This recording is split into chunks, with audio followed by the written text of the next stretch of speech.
উনি তখন সেটা বুঝলেন।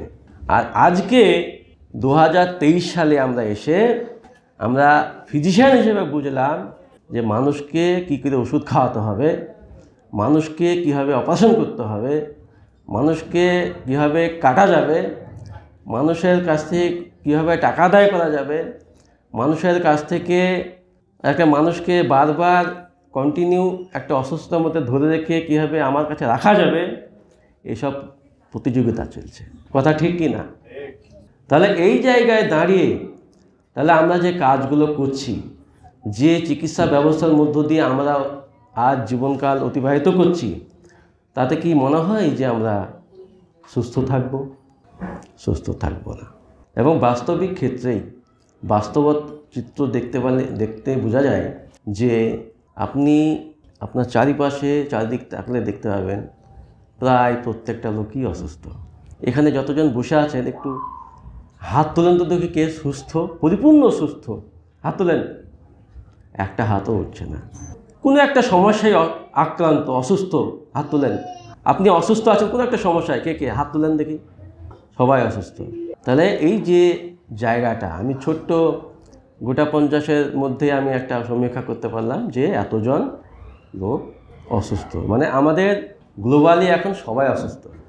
তাহলে ওই 1849 সালের স্বাস্থ্য এবং পরিকাঠামোয় দাঁড়িয়ে যদি একটা ডাক্তারবাবু বলতে পারেন যে সবচেয়ে বড় ডাক্তার, যে মানুষকে শিক্ষিত করতে হবে স্বাস্থ্য সম্পর্কে যাতে ওষুধ না নিতে হয়, তাহলে এখন যখন মানুষের অসুস্থতা ছিল প্রায় less than 5% ইনসিডেন্স ছিল, প্রিভ্যালেন্স ছিল, এখন যেখানে প্রায় 63% বা তার থেকে বেশি, সেখানে আমাদের যেখানে প্রায় প্রত্যেকেই অসুস্থ, সেখানে তো আমাদের দায়িত্ব আরও বেশি।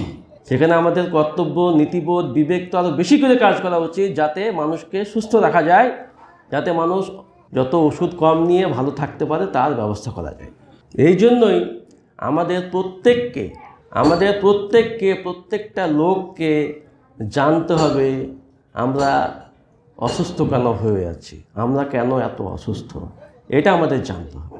যার জন্য আমি আজকের যে প্রোগ্রাম শিডিউল রয়েছে তার প্রথম বক্তব্যই এটা রেখেছি যে আমরা কেন এত অসুস্থ। আমি এখন তাৎপর্য বললাম যে কেন আমাদের জানতে হবে, প্রশিক্ষিত হতে হবে। এখন আমি বলতে চাই কেন আমরা অসুস্থ। আমি ক্লাসে বলেছিলাম, প্রথম হচ্ছে আমাদের অসুস্থতা কাকে বলা হয়। আমি লম্বা দীর্ঘ করব না, কারণ আমাদের ক্লাস আছে আরও।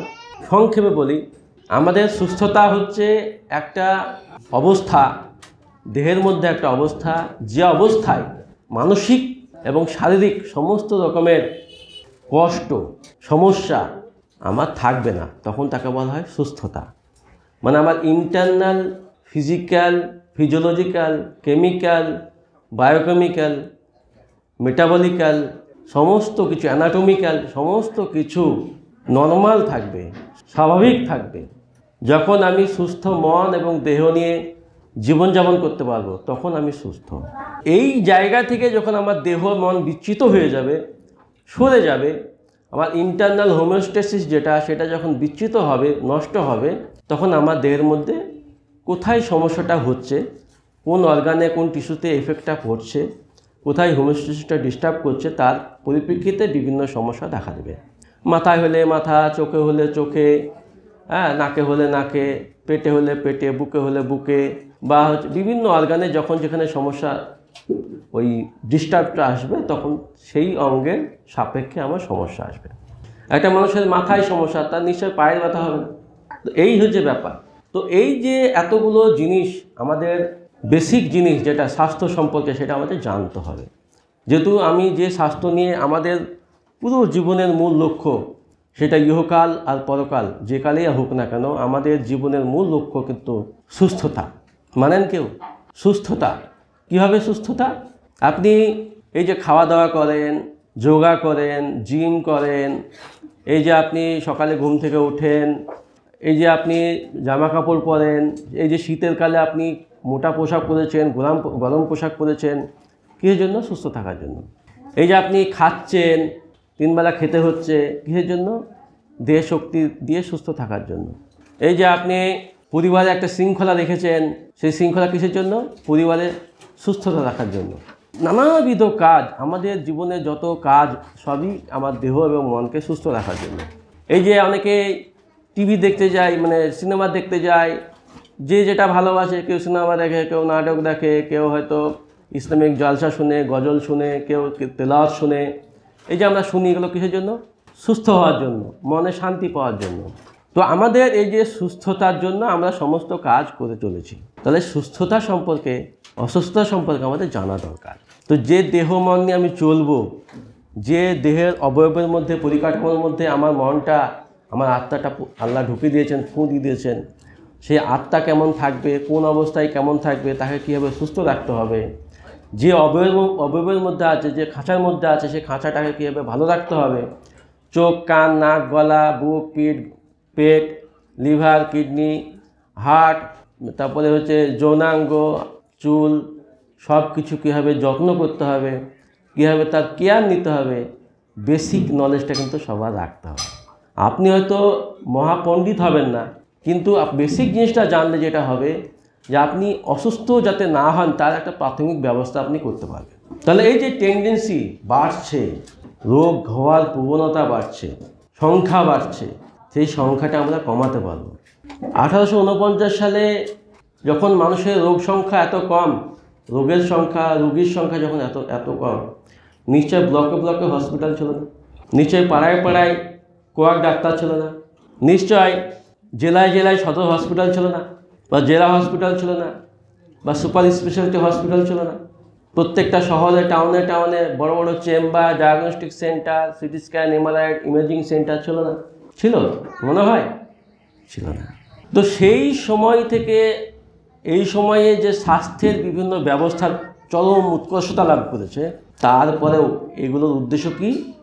মানুষকে সুস্থ রাখা, মানুষকে সুস্থ রাখা, মানুষ যাতে সুস্থ হয়, ভালো থাকে। তাহলে হিসাব মতো, লজিক মতো, যুক্তিগ্রাহ্য যে জিনিসটা মাথায় আসে সেটা হচ্ছে যে নিশ্চয় রোগের সংখ্যা কমে যাওয়ার কথা। মানুষের কষ্ট, শারীরিক এবং মানসিক কষ্ট যেটা আগে হচ্ছিল সেটা কম হওয়ার কথা, কিন্তু বাস্তব চিত্র সম্পূর্ণ উল্টো। মানুষ মনের অশান্তিতে ভুগছে, সাইকিয়াট্রিস্ট চেম্বারে ভিড়ে জায়গা হয় না। তাহলে বেড়েছে মানুষ প্রেশার, সুগার, থাইরয়েডে এমন সমস্যায় ভুগছে, বিভিন্ন ডাক্তারখানা, হসপিটালে ভিড়ে জায়গা হয় না। মেডিকেল কলেজে গেলে আমাদের মুসলমান যাবেন তো বাপরে বাপ, আপনি হেঁটে যেতে পারবেন না, এত ভিড়। রুগী আমরা আউটডোরে দেখি, তো রুগী দেখে শেষ করা যায় না, একটা রুগীকে 30 সেকেন্ডে বেশি সময় দেওয়া যায় না। তাহলে রুগী বাড়ছে, মানুষের অসুখ বাড়ছে। তাহলে আমার হিসাব অনুযায়ী আমরা যে সমস্ত ব্যবস্থাপনা, অ্যারেঞ্জমেন্ট, ম্যানেজমেন্ট ইমপ্লিমেন্ট করেছি এতদিন ধরে মানুষকে সুস্থ রাখার জন্য, সেগুলো প্রকৃতপক্ষে অ্যাকচুয়ালি মানুষকে কিন্তু সুস্থ রাখতে পারেনি, অসুস্থতা থেকে রক্ষা করতে পারেনি। এবং আমার মনে হয় এটার জন্য প্রথম কারণ, মানুষকে স্বাস্থ্য সম্পর্কে প্রশিক্ষিত করা হয়নি, প্রশিক্ষিত করা হচ্ছে না। যদি মানুষ জানতো যে আমার কিসে অসুখ হচ্ছে, কেন অসুখ হচ্ছে, যদি সামান্য ধারণা থাকতো, তাহলে মানুষ সচেতন থাকতো এবং অবশ্যই সেখানে অনেক অসুখ কমে যেত। এই যে থ্যালাসেমিয়া ধরেন, বাবার জিন, মায়ের জিন দুটোই যদি থ্যালাসেমিয়া ট্রেটে থাকে বা থ্যালাসেমিয়ার জিন থাকে, বাচ্চাটার হবে। এখন যদি বাচ্চা মায়ের নাই, বাবার আছে, বা বাবার নাই বা মায়ের আছে, কোনো একজনের আছে, একজনের নেই, তাহলে বাচ্চার হবে না।